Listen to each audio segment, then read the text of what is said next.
नमस्कार प्रणाम दोस्तों, आपका स्वागत है हमारे यूट्यूब चैनल सुभाष पदर फिल्म्स पर। खेसारी लाल यादव जी का एक सॉन्ग का टीजर आ रहा है। आप सभी लोग को बता देना चाहता हूं कि सॉन्ग ही बहुत ही ब्लास्ट और बहुत ही बवाल है।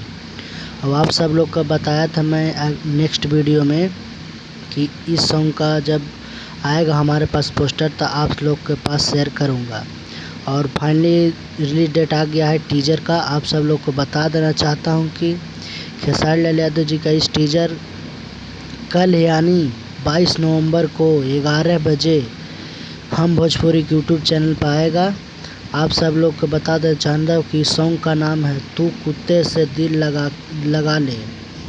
और इस सॉन्ग का टीजर कल रिलीज होगा। और इस सॉन्ग का गाए हैं खेसारी लाल यादव और शिल्पी राज।